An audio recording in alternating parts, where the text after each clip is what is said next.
Diploma की जितने भी स्टूडेंट्स हैं जो इस साल फर्स्ट सेमेस्टर में हैं उनके लिए एक कॉमन सब्जेक्ट दिया गया है इंजीनियरिंग ड्राइंग।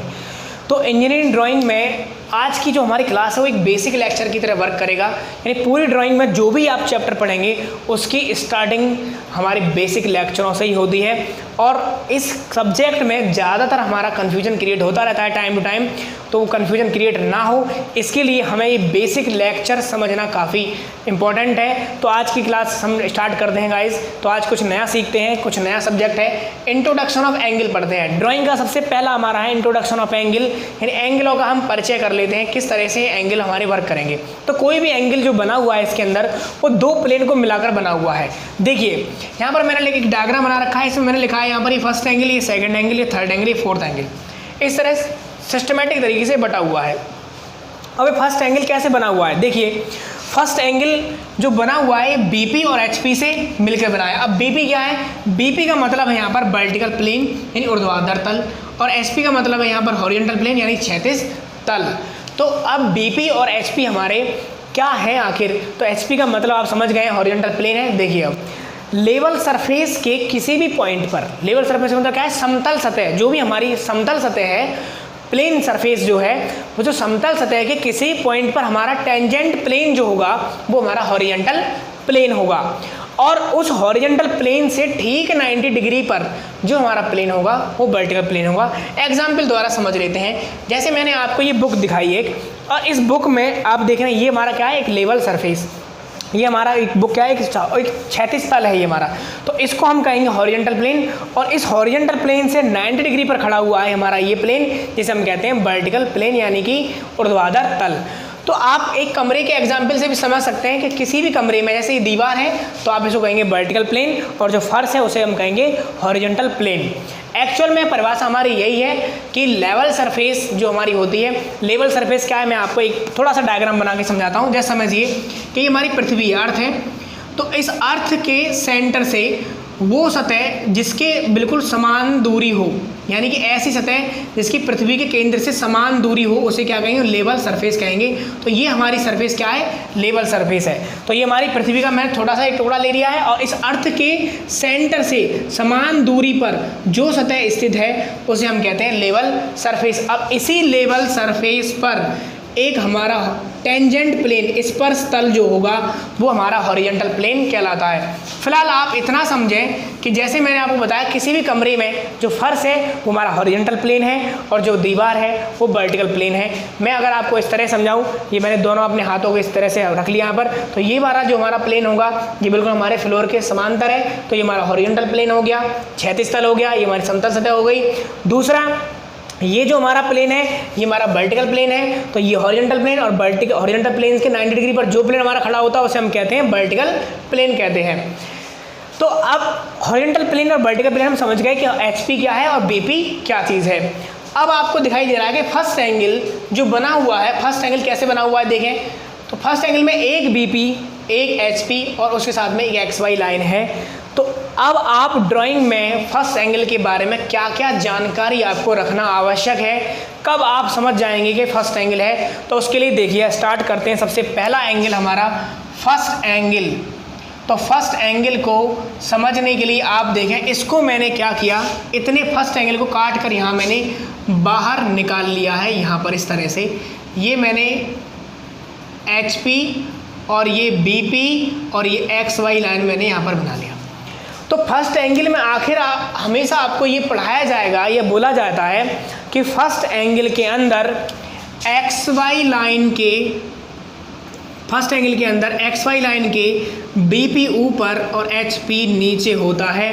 तो आखिर ऐसा क्यों होता है उसको समझते हैं। देखिए वर्टिकल प्लेन एक नॉन मूवेबल प्लेन है, या आप ये कह सकते हैं कि वर्टिकल प्लेन एक एस्टैब्लिश प्लेन है, वो एक स्थायी तल है, वो रोटेट नहीं होता है, या आप कह सकते हैं अनमूवेबल है, वो कहीं मूव नहीं करेगा, जहाँ है वहीं रहेगा। तो आप देख रहे हैं एक्स वाई लाइन के ऊपर है बीपी, क्लियर।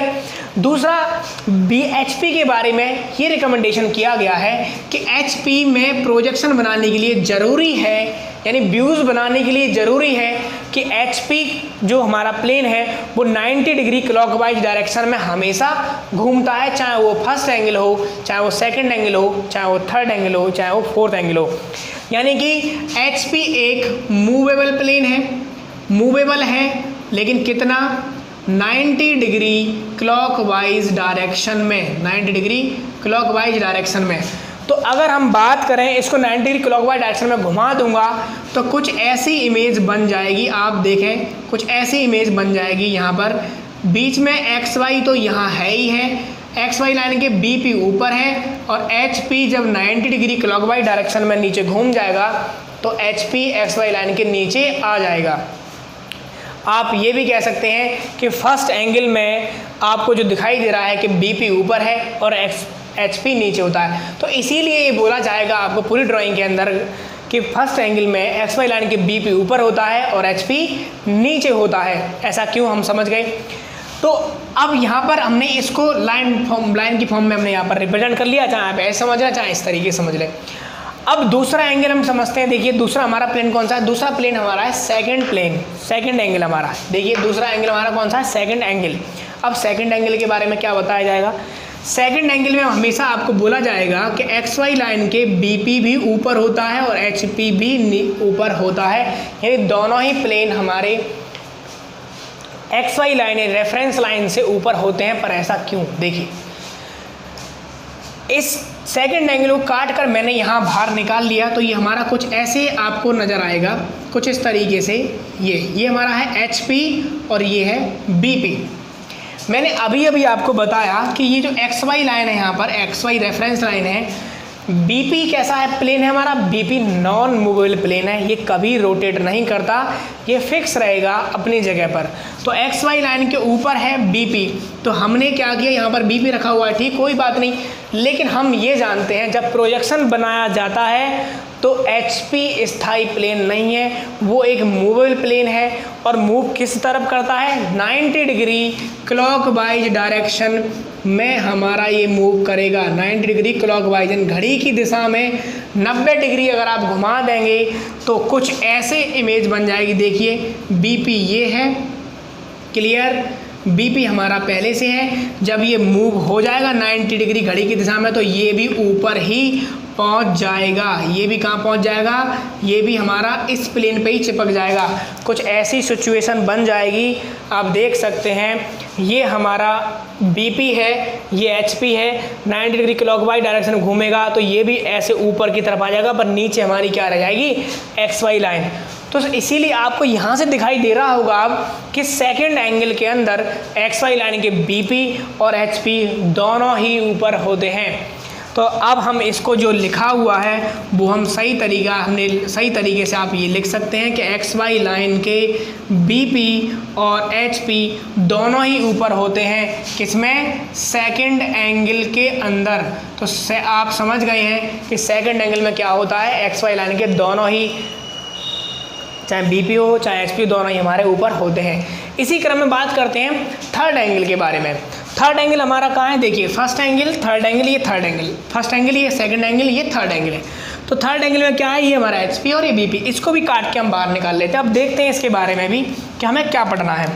तो थर्ड एंगल आपको कुछ इस तरीके से दिखाई नज़र पड़ रहा होगा कि ये हमारी XY लाइन और ये हमारा BP प्लेन। तो ये BP एंड ये HP, BP HP आ गए यहाँ पर। अब BP HP जब आए हैं तो हम बिल्कुल पहले से ही कमेंट कर रखा है हमने कि जो BP भी है वो कैसा हमारा नॉन मूवेबल प्लेन है, नॉन मूवेबल प्लेन, ये हमारा मूव नहीं करता, लेकिन HP हमारा मूवेबल प्लेन है। तो BP नॉन मूवेबल है, HP मूवेबल है, कितना, क्लॉकवाइज 90 डिग्री।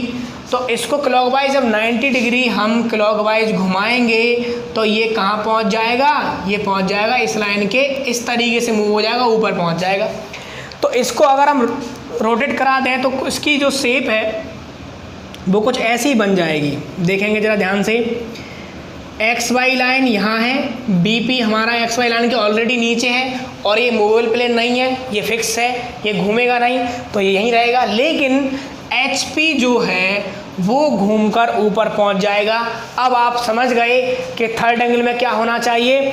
थर्ड एंगल में होना चाहिए कि एक्स वाई लाइन के ऊपर होता है एचपी, लेकिन बीपी होता है उसके नीचे। तो थर्ड एंगल में आप समझ गए, थर्ड एंगल में हमने क्या पढ़ा। थर्ड एंगल में हमने समझा है कि एक्स वाई लाइन के ऊपर एचपी और बीपी नीचे होता है। इसी प्रकार गाइज आप प्रैक्टिस करना है आपको फोर्थ एंगल के बारे में, तो इसको कर लेते हैं। देखिए फोर्थ एंगल हमारा कहाँ है, ये है। तो फोर्थ एंगल में आपको कुछ शेप इस तरीके से दिखाई दे रही होगी। ये बीपी है, ये एक्स वाई है, ये एचपी है। हम जानते हैं कि बीपी नॉन मूवेबल प्लेन है, ये नहीं घूमेगा, तो ऑलरेडी एक्स वाई लाइन के नीचे स्थित है, तो हमने नीचे कर दिया। लेकिन अब आप सोचिए कि एचपी कैसा है, 90 डिग्री क्लॉकवाइज डायरेक्शन में मूव करेगा, तो ये भी कहाँ जाएगा, ये भी घूमकर नीचे आ जाएगा। हमें कैसे घुमाना है, 90 डिग्री क्लॉकवाइज हमें घुमा देना है इसको भी। तो जब हम इसे घुमा देंगे तो वो भी कहाँ आ जाएगा, वो भी हमारा प्लेन एक्स वाई लाइन के नीचे आ जाएगा। तो हम जब इसको 90 डिग्री क्लॉकवाइज डायरेक्शन में घुमाते हैं तो फोर्थ एंगल में एक्स वाई लाइन के बीपी और एचपी दोनों ही नीचे आ जाते हैं। तो अब आप ये समझ गए कि फर्स्ट एंगल में ऐसा हमने जो बोला कि अब आपको बोला जाएगा बीपी ऊपर होता है एचपी नीचे होता है, तो अब आप ये नहीं सोचना आपको दिमाग में ऐसा क्यों होता है, क्योंकि हम पढ़ चुके कि बीपी हमारा नॉन मूवेबल प्लेन है और एचपी हमारा मूवेबल प्लेन है, इसकी वजह से ऐसा हुआ है। तो इस तरह से हमने सभी एंगलों के बारे में पढ़ा। ये तो हो गई हमारी बात कुछ एंगल्स बीपी और एचपी के बारे में। कभी कभी क्या होगा, कुछ हमें वर्ड्स दिए जाएंगे, वर्ड्स, और उन वर्ड्स के आधार पर आपको पहचानना होगा कि वो एंगल कौन सा है। तो उसके लिए भी अब आप देखें कि वर्ड्स के आधार पर हम एंगल कौन सा पहचानेंगे, कैसे कहेंगे। सपोज करिए मैंने यहाँ पर एक बॉल रखी हुई है, यहाँ पर ये बॉल। अब आपसे पूछा जाए कि ये बॉल जो है वो कहाँ रखी हुई है, तो आप क्या बताएंगे, एचपी से बताएंगे कि ऊपर रखी हुई है, जाहिर सी बात है ऊपर ही है, यानी कि एबव, और बीपी के सामने यानी कि इन फ्रंट ऑफ, यानी आप ये कह सकते हैं कि इस बॉल की लोकेशन अगर हमें आपसे पूछी गई तो आपने बताया कि वो एचपी से ऊपर है और बीपी के सामने है। तो जब भी गाइज आप ध्यान रखिए, जब भी चाहे पॉइंट का चैप्टर हो, चाहे आपका लाइन का हो या आपका प्लेन चैप्टर हो, कैसा भी अगर आप क्वेश्चन होता और उसमें आप ये दो वर्ड देख लें कि एचपी से ऊपर है और बीपी के सामने है, तो आप समझ जाएंगे वो एंगल कौन सा है, फर्स्ट। तो फर्स्ट एंगल में हमने क्या क्या समझना है, फर्स्ट एंगल में कौन कौन से वर्ड होंगे, ऊपर और सामने, ये दो वर्ड इसके अंदर हमारे आएंगे जरूर। तो फर्स्ट एंगल में हमने कहानी पढ़ ली कि फर्स्ट एंगल हम कब पहचान पाएंगे, जब ऊपर और सामने वर्ड होंगे।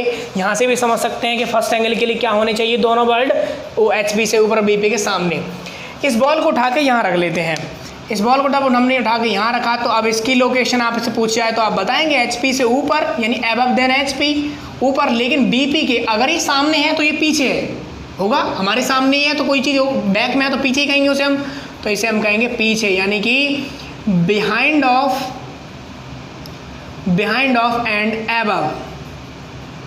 तो दूसरा हमारा जो एंगल है वो ऊपर और पीछे है। तो अगर आप ऊपर और पीछे वर्ड आएगा एचपी से ऊपर बीपी के पीछे, आप समझ जाएंगे वो एंगल सेकंड है।